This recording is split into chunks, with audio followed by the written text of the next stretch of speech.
अब चलिए फ्रेंड्स कुछ इसमें सब्जेक्ट वाइज इसमें वेटेज देख लेते हैं कि किस सब्जेक्ट का कितना वेटेज और कितना क्वेश्चन आता है और कितना मार्क्स का आता है। तो इसमें जो पहला जो है जनरल इंटेलिजेंस, जिसको रीजनिंग बोलते हैं, वो जो 25 क्वेश्चन रहता है और वो 50 मार्क्स का होता है, यानी कि पर क्वेश्चन 2 मार्क्स का। दूसरा जो आपका जनरल अवेयरनेस, जो कि 25 क्वेश्चन इसमें भी होते हैं और 50 मार्क्स का होता है आपका। थर्ड नंबर में फ्रेंड्स आपका मैथ है, जो कि 25 क्वेश्चन 50 मार्क्स का रहेगा आपका।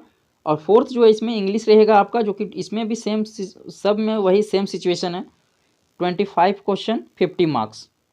वेटेज इसमें सबका सेम है, 25 क्वेश्चन 50 मार्क्स, यानी कि टोटल क्वेश्चंस आपके 100 क्वेश्चंस रहेंगे और टोटल मार्क्स जो है 200 मार्क्स का होगा।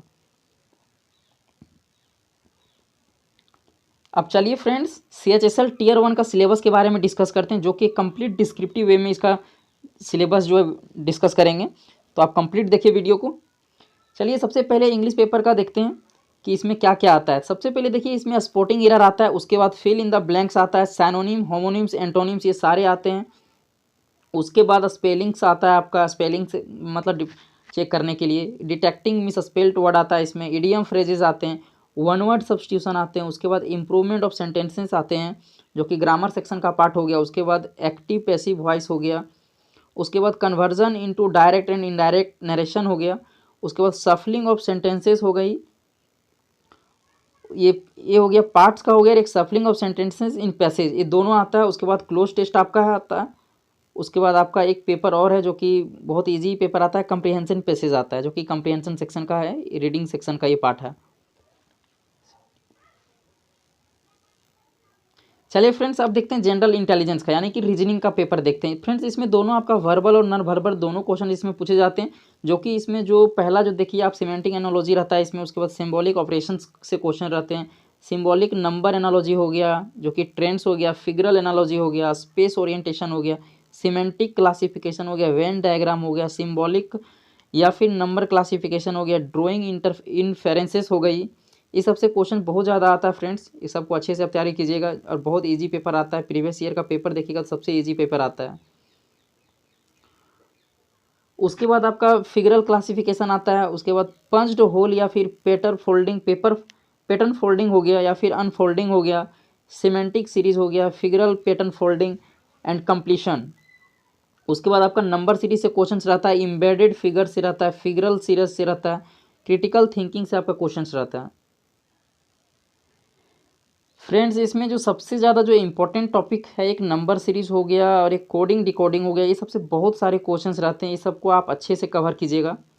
और बाकी बात तो पेपर फोल्डिंग तो ये सब तो बहुत इजी आता है वो सब, लेकिन नंबर सीरीज और कोडिंग डिकोडिंग में आप ज़्यादा प्रैक्टिस कीजिएगा, वो सबसे बहुत ज़्यादा क्वेश्चंस आते हैं आज के टाइम में।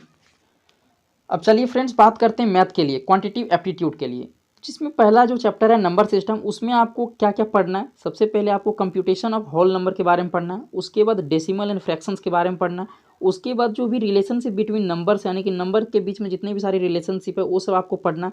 उसके बाद आपको जो फंडामेंटल अरिथमेटिकल ऑपरेशन है, यानी कि जो अरिथमेटिक पार्ट का जो है उसमें आपको क्या क्या पढ़ना है देख लीजिए एक बार। सबसे पहले आपको परसेंटेज कवर करना, रेशियो प्रोपोर्शन पढ़ना। उसके बाद स्क्वायर रूट हो गया, एवरेज हो गया, इंटरेस्ट में आपका दोनों हो गया, सिंपल इंटरेस्ट, कंपाउंड इंटरेस्ट, इससे बहुत क्वेश्चन आते हैं। उसके बाद आपको ध्यान में देना है, और जो सबसे ज़्यादा जो क्वेश्चंस आते हैं प्रॉफिट लॉस से, डिस्काउंट से, पार्टनरशिप बिजनेस हो गया, या फिर मिक्सर एलिगेशन, ये दोनों से बहुत क्वेश्चन आते हैं। उसके बाद टाइम एंड डिस्टेंस आपको पढ़ना है और टाइम एंड वर्क पढ़ना है।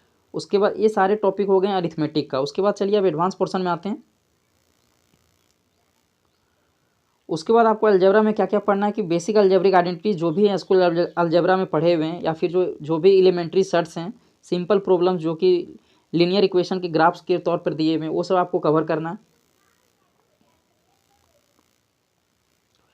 उसके बाद ज्योमेट्री में आपको क्या क्या पढ़ना है कि सबसे पहले आपको जो भी एलिमेंट्री ज्योमेट्रिक फिगर हैं वो सब आपको कवर करना है, जिसमें कि ट्राइंगल हो गया और उसका वेरियस काइंड्स ऑफ सेंटर हैं, जिसमें ट्राइंगल हो गया और जो भी बहुत सारे जैसे ऑर्थो सेंटर हो गया, ये सब आपको सारे उसके जितने भी सेंटर्स हैं वो सब आपको कवर करना है। उसके बाद कन्ग्रुएंसी के बारे में पढ़ना है। उसके बाद सिमिलरिटी के बारे में पढ़ना ट्रायंगल के बारे में। उसके बाद सर्कल पढ़ना और उसका कोड्स के बारे में पढ़ना है, और उसके टेंजेंट्स के बारे में, एंगल्स के बारे में, और जो भी कॉमन टेंजेंट्स हैं टू और मोर सर्कल्स के बीच में, उसके बारे में आपको पढ़ना है। ये हो गई ज्योमेट्री के बारे में। अब आपको मेंसुरेशन में क्या क्या कवर करना है, सबसे पहले देखिए ट्रायंगल को आप कवर कीजिएगा, उसके बाद आपको क्वाड्रिलेटरल्स पढ़ना है, उसके बाद रेगुलर पॉलीगन्स हो गए, सर्कल हो गए, राइट प्रिज्म हो गए, राइट सर्कुलर कोन हो गया, उसके बाद आपको राइट सर्कुलर सिलेंडर पढ़ना है, स्फेयर पढ़ना है, हेमिस्फेयर्स पढ़ना है आपको, उसके बाद आपको रेक्टेंगुलर पैरेलल पाइप्ड हैं, ये सब आपको कवर करना है। उसके बाद रेगुलर राइट पिरामिड हो गया जो कि ट्रायंगुलर या स्क्वायर बेस से रिलेटेड क्वेश्चंस हो गए, वो सब आप कवर कर लीजिएगा। उसके बाद चलिए ट्रिग्नोमेट्री पे आते हैं। ट्रिग्नोमेट्रिक में आपको जो भी एलिमेंट्री ट्रिग्नोमेट्री वो सब आपको पढ़ लेना है, बेसिक उतना इसमें हाई क्वेश्चन इसमें नहीं आता है। उसके बाद आपको ट्रिग्नोमेट्रिक रेशियोज हैं वो सब आपको कवर करना है, कंप्लीमेंट्री एंगल्स हो गए वो सब आपको पढ़ना है, हाइट एंड डिस्टेंस से रिलेटेड जो भी प्रॉब्लम है, सिंपल प्रॉब्लम्स, वो सब आपको कवर करना है। उसके बाद आपको डीआई से जो टॉपिक कवर करना है, जैसे कि आपको use of tables and graphs, ये सब जिसमें जिसमें आ गया हिस्टोग्राम हो गया, फ्रीक्वेंसी आ गया, पॉलीगॉन हो गया, बार डायग्राम हो गया, पाई चार्ट हो गया, ये सब आपको अच्छे से कवर कर लेना है। ये सबसे आपका 5 क्वेश्चंस रहता है और बहुत ईजी पेपर, इसमें ईजी क्वेश्चंस आते हैं इसके स्टैटिक्स का।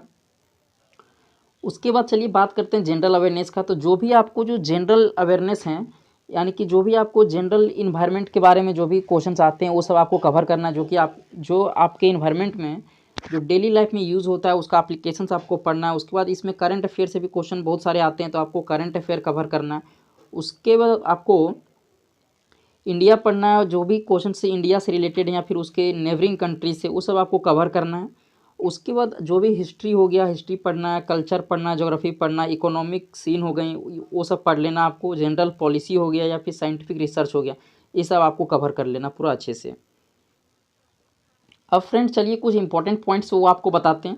सबसे पहले कि जो एसएससी सीएचएसएल टीयर 1 में जो नेगेटिव मार्किंग है वो 0.5 मार्क्स का आपका हर एक सेक्शन में सारे सेम है, कोई सेक्शनल इसमें मार्किंग नहीं है, तो आपका 0.5 मार्क्स मतलब इसमें नेगेटिव मार्किंग है। उसके बाद आपको जो एग्ज़ाम ड्यूरेशन है आपका वो 60 मिनट का ही होगा नॉर्मली, लेकिन जो भी विजुअली हैंडीकैप्ड पर्सन है उनको 75 मिनट दिया जाएगा। अब चलिए बात करते हैं सीएचएसएल टीयर 2 का सिलेबस क्या क्या है, इसमें क्या क्या आएंगे।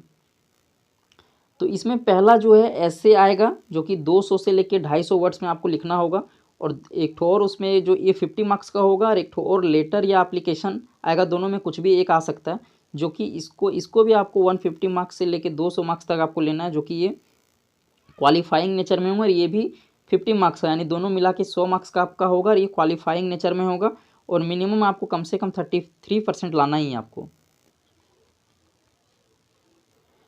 अब फ्रेंड्स एक बार आप अपना प्रीवियस ईयर कटअप देख लीजिए, हर साल का एसएससी सीएचएसएल का, कि प्रीवियस ईयर कटअप कितना गया था। चलिए आपको दिखाते हैं एक झलक, आपको इसको देख के आपको मोटिवेशन मिलेगा कि हर साल कितना इंक्रीज हो रहा है कटअप। आप देख सकते हैं एक बार यहाँ पे इसका कटअप देखिए कि सबसे पहले 2015 टीयर 1 का आपको दिखाते हैं कि जनरल के लिए 119 गया था, 2016 में आपका 127.50 हो गया। उसके बाद 2017 में एक देखिए यहाँ पे 143.50 चला गया। उसके बाद 2018-19 सेशन में 135 फिर गया, इसमें फिर कम हो गया कुछ। उसके बाद यहाँ पे फिर देखिए अब 2015 में एससी के लिए 99 गया था, उसके बाद 2016 में 108 गया, उसके बाद 17 में 122.5 गया, उसके बाद 2018 में 110.09 कट ऑफ गया इसका। उसके बाद एसटी का देखिए एक बार 89.50, उसके बाद 2016 में 99 गया, उसके बाद 2017 में आपका 112 गया, उसके बाद 2018 में 99.09 गया। ओबीसी का एक बार आप देख सकते हैं 2015 में कट ऑफ कितना गया। सबसे पहले 2015 देखते हैं कि 110 गया, उसके बाद 2016 में 120 गया आपका। उसके बाद 2017 में देखिए सीधा 139 चला गया, यानी कि सीधा 19 आपका बढ़ गया। उसके बाद आप देखिए 2018-19 वाले सेशन में फिर 133.74 इसका जो कट ऑफ है। फ्रेंड्स अगर वीडियो आपको अच्छा लगा तो प्लीज़ लाइक शेयर और चैनल को सब्सक्राइब कर दीजिएगा। चलिए मिलते हैं तब तक आपको नेक्स्ट वीडियो में।